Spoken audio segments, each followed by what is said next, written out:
5 states, you probably end up 8 now? North Carolina to Texas and Kentucky to Miami. So he's home on the third Thursday. Arvid was here about a year and a half ago, gave a phenomenal presentation. Some people were angry or upset or whatever. I knew we had he's always available if we need him, and ask for a better representation for the Young Bird Society for us, that's for sure. So before I begin, I want to talk about a few things. One is this book here, written in 1780 or 1798, Proofs of a Conspiracy. George Washington read this book and said, it's true. I got it back here on the table. So this shows that ever since the founding of America, they've been trying to destroy us. The other one is this book right here, the Blue Book. Our CEO, the new CEO, wants every member to read this book. This is the premier book on Birching, the premier book on activism. If you think you know what you're doing, read this book, and then you'll really know it. And he's got 3 copies for the chapter library. You check one out, read it, pass it to somebody. I have some for sale in the back if you want some extra. That is the book. It explains what's going on, why we do what we do, and the strategies that JBS implements. I typically sell them for the same price. This book here is actually cheaper. $15 online, I sell 2 for $20. Try to move them a little bit, and I save the shipping and handling. Which leads me to this one right here, the Doctrine of the Lesser Magistrates. So if you, has anybody seen that, it happened a couple years ago, Tucker Carlson's interview with Putin? Y'all remember that? One of the things that Putin said, straight from the communist mouth, he said, you Americans, you're so inefficient. I'd eliminate all your local governments and all your state governments, and I'd have one government in D.C. I spoke with true communists, right? Well, the beauty of what we have, the government we have, and we are a republic, not a democracy like that guy said, is that we have lesser magistrates that are there to stand up to the greater magistrates. We just got to elect people that have the spine. Whether that be the local magistrate standing up to the state level or the state magistrate standing up to federal jury.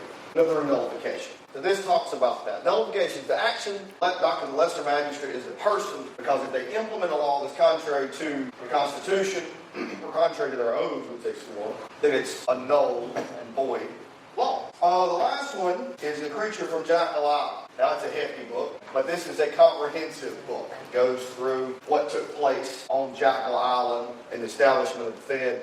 I had to read this book in sections because I would read a few chapters and I would get very upset and I would have to throw it down. And I actually met Jim and 17 volume, which is really good. So, I entitled this, Don't Fall Asleep in the Second Half of the Game.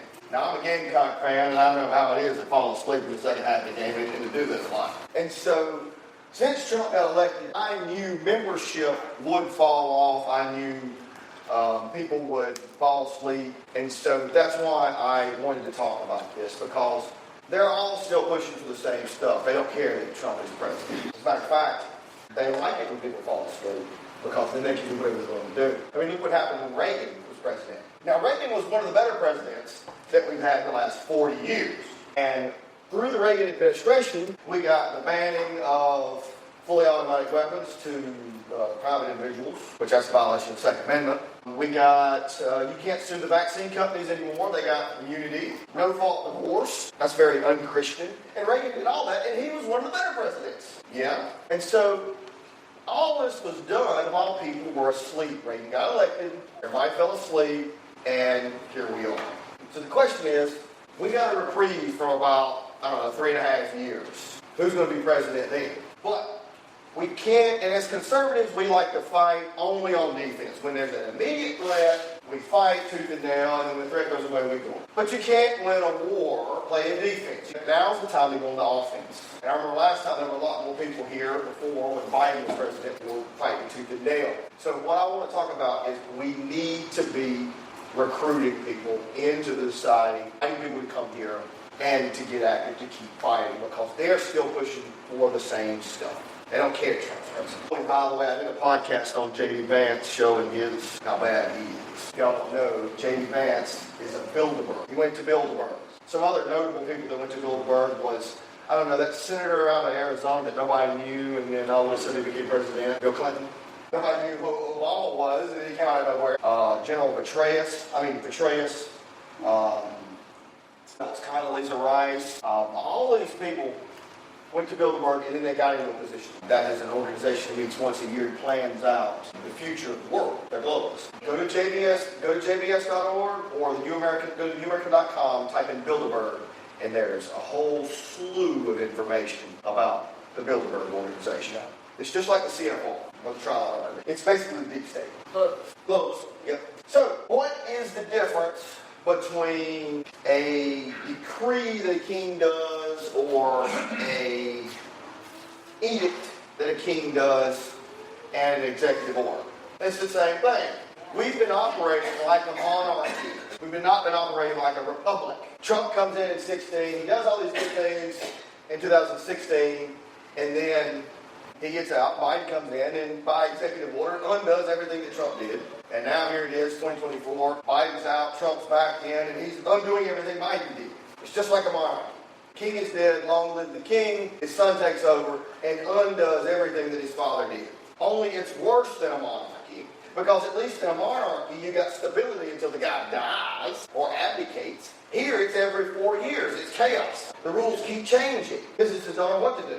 People don't know what to do. The laws keep changing, revolving. It's chaos. And I think that's what they want. I mean, it's not even a conspiracy. Was it Klaus Schwab wrote the book, COVID-19 and the Great Reset? That's what they want. It's not even a conspiracy anymore. He's openly telling you what he's wanting. I mean, a conspiracy requires secrecy and evil intent. This is just blatantly evil intent without the secrecy part. So we've been operating like a monarchy. So the question is, who is going to be president in 3.5 years? Who's it going to be? We'll know it again. Is it going to be this guy? Y'all know who that guy is, don't you? Yeah. Well, whose turn is it? The Democrats' turn. Well, and hopefully it's not J.D. Vance, who was an atheist, never Trumper, and then when it became convenient, he became a Roman Catholic, and then when it became convenient, he became a Protestant. Oh, and then now he loves Trump. Well, that doesn't change his spots, does it? And he's married to what, Hindu? Yeah. That is Ramaswamy's cousin. Is that right? Who went to Yale. So we have a reprieve, and we need to take advantage of it. We need to go on offense. We need to continue to get people involved. We need to be recruiting. And we need to be thinking about that one person from church or work that always gripes. That's easy to do, right? In this day and age. Listen, when they start complaining, you say, come to these meetings. Here, if you're married. Come to these meetings. You want to complain about it, come and do something about it. Join the John Birch Society. And then when they go, no, well, they quit complaining about it. If you're not going to do anything about it, do all things without grumbling or complaining. I like that one. It's fine. So, and this is a video, and they pulled it off of YouTube. This is a video of Klaus Schwab, who he is the founder of the World Economic Forum. He said, we penetrated the cabinets of America, right? We penetrated the cabinets. He said, we have the young globalist leaders, which Nikki Haley is part of, Pete Che, Trudeau, Zelensky, Putin, Chavez, Ivanka Trump, young globalist leader. She married a globalist. Look up who her husband is. The new Mexican president? I don't know. It's hard to keep track of all of them. Vivek Ramaswamy, Lee Stafford, Tulsi Gabbard, young globalist leaders. Trump's surrounded by young globalist leaders. Yeah. And he has had, last time, he had more CFR members in his cabinet than any other president in history. Yes. Also probably why he endorsed lovely Lindsey Graham. But he can't know everybody, so he has to take advice from the people when he gets bad advice. Taking counsel from the wicked. But the thing is, the United Nations still has this monument up there trying to take our weapons from us. Trump's president, they don't care. Their goals are still the same. Disarm people. And I like what Sir William Blackstone said. Y'all know who Sir William Blackstone was? He wrote 4-set commentary on common law. He was a British attorney. He said, slaves don't have arms and arms. Slaves don't have them. Right? And they're still pushing to take it from us. So here's, this is what the World Economic Forum states, and I'm going to summarize it. It says, they want to, a world effectively controlled by the United Nations is one in which world government would come about through the establishment of a supranational institutions characterized by mandatory universal membership and some ability to employ physical force. In other words, a one world government. That's their openly stated goal. This is not a conspiracy. This is not a theory. When people call me a conspiracy theorist, I say, what theory do I believe? It's not a theory if you can prove it. And here it is, boom, blank, stated it. So here is the arms of the United Nations. We have the International Monetary Fund, or IMF, Agenda 2030. We have a nice pamphlet back there that's free if y'all want to get one. Agenda 2030 and the 15 things that they want to take over in our lives for Agenda 2030. The UN Arms Treaty, control all firearms and armaments. The WTO control all commerce and free trade. See, in a totalitarian government, they control every aspect of life. Well, my Bible tells me in Matthew 28, Christ said, all authority has been given to me, not to the UN, not to some one group. But that's what communism is. They want to take Christ off his throne and put something else there, anything else. Atheism, whatever. And that's what they're trying to do. NATO, one world army, or peacekeeping things. ICC, control over laws and justice system, and UNESCO. That is what controls the educational, that's the educational arm of the UN. And it is in every single school here. And did you know, as a side fact, since you mentioned Israel, the nation of Israel in 1948 was established by the UN. And their first prime minister was a member of the Council of Foreign Relations. And their educational system is following UNESCO's educational plan to the T. That's why 80% of the Jews in Israel are atheists. World Farmers, you have the Food Action Alliance. So if you look, you're not going to look wrong. In the 20th century alone, every single communist dictator took control of food. Why? You take control of the food, you do what I tell you to do, and you don't eat, right? How many people did Stalin slaughter of his own people? How many people did Chairman Mao Zedong and the Chinese Communists slaughter? Millions. How many people did Mussolini slaughter? How many Jews did Hitler slaughter? It doesn't. You don't have to look very far. Just look at the 20th century alone. Every single communist dictator took control of it, and that's what they're doing here. I mean, you're really not for the environment if you go after the Amish for plowing a field with a mule. I mean, really, come on. Who are you for? I was born at 9, I wasn't born last. So here is the Declaration of Independence. It says that men are endowed by their Creator with certain unalienable rights. And to secure these rights, governments are instituted among men. So, especially when COVID took place, government is supposed to protect our rights. According to the Bible, it's supposed to bring evildoers to justice, Romans 13. That's the only thing it's supposed to do. Bring evildoers to justice, and to tax people to bring evildoers to justice. And by bringing evildoers to justice, you protect my rights. Because evildoers violate your rights. They steal from you, they kill you, sleep with your wife. I mean, that's the 10 Commandments. Boom, boom, boom, right? If you look at the 10 Commandments and put it up, and it's the 10 pillars of communism, they are diametrically opposed to one another. They are the antithesis of one another. If anybody's been through the Constitution is the Solution workshop, he puts it up. Boom, there it is. Thou shalt not steal, distribution of wealth. Thou shalt not kill, abortion. And you go and down the list. You abolish, read Plato. The nuclear family, adultery. It's blatant. And that's just on the top of my head, look at this type of stuff in a totalitarian government. The Bill of Rights. It says the powers not delegated to the United States by the Constitution or prohibited by it to the states, reserved to the states respectively to the people. Also the 10th Amendment. This is few and defined powers. So you operate on the regulative principle. You can only do what is defined in the Constitution. Now the other principle is the normative principle. I can do whatever I want to do as long as it isn't prohibited. Well, it's impossible to write a contract like that. Because it's impossible to list every single little cotton-picking thing and think of everything that they can think of to list not to do. I'll give you an illustration. I'm building an in-law suite onto my house. When I drive back home, if I find the Taj Mahal there built onto my house, and then I get a bill, and the bill reflects the Taj Mahal, I'm going to be pretty upset because I don't have the millions of dollars and billions of dollars to do that. But how long would that contract have to be if I say, don't build the Taj Mahal, don't build the Eiffel Tower, don't build the White House? How long would that contract have to be with that contractor to list all the things? Instead, I sign a work order that says, I want a 3-bedroom, 2-bath, this is the style I want, this is the materials I want, do it. And he doesn't do anything else but what is listed in the work order. Because if you're going to do it the Doherty way, that contract would be reams of paper. It looked probably like a lot of those bills that they signed in D.C. So, the UN's Universal Declaration of Human Rights. This is interesting. I'd recommend reading it. And I quote, "Everyone shall be subject only to such limitations as are determined by law." You're subject to our limitations because we determine the law. That don't sound too good, does it? Keep going. "Rights may be subject to certain restrictions, but these shall only be as such are provided by law and are necessary." That's the International Covenant on Civil and Political Rights by the United Nations. There's going to be some restrictions on your rights, and we're going to determine those rights by law. International. That sounds like God-given rights, doesn't it?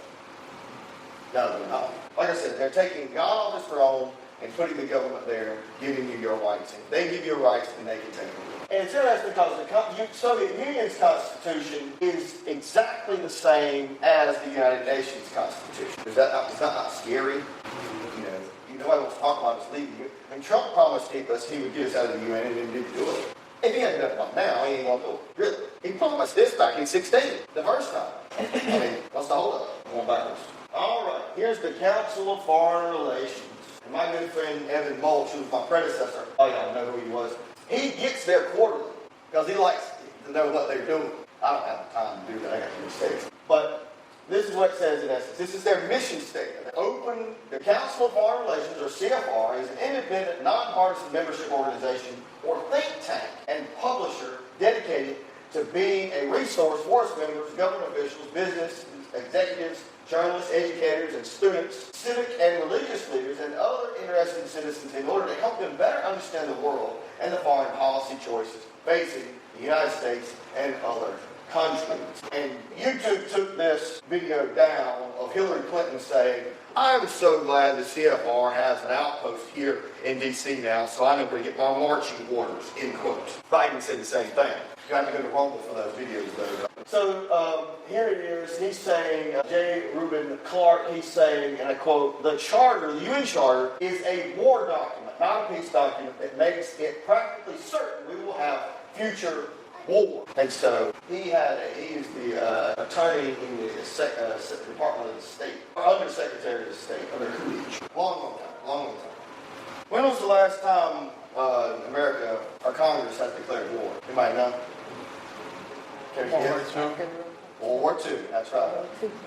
Every other war we've been in has been an unconstitutional war. Okay. Now, this is Alexis de Tocqueville. Every citizen in America, this is his assessment of America, every citizen is taught the history of its country and the leading features of its constitution. It is extremely rare to find a man imperfectly acquainted with all those things, and a person wholly ignorant of them is sort of a phenomenon. That was 150 years ago. I think it's flip-flop now. It is rare to find somebody that's even read the Constitution. I was in the state of Georgia talking to one of our members, Moore. I don't know if y'all remember him. He was thrown on the ground trying to go into the chamber. It actually made national news, Trump talking about it. In my meeting with him, I asked him, I said, "How many senators in the state of Georgia has read the Constitution of the United States?" He said, 3. And I said, "So here's your, since you're in the Georgia legislature, how many senators, your colleagues, has read the Georgia?" Done? He didn't say that. No. Now, it's kind of hard to swear an oath to a document because they have to swear an oath to both. In South Carolina, you have to swear an oath to the South Carolina Constitution and to the federal Constitution. It's kind of hard to uphold it if you don't know what's in it. Am I wrong? Maybe they just get it by osmosis, but they sleep with it. I mean, you just get the Constitution here and you just sleep with it. They don't have a constitution, they don't have a business constitution. Well, most of them wouldn't be able to get a secret security clearance either. Quite a few of the people in my administration never signed the oath. I know. That's what they're saying, yeah.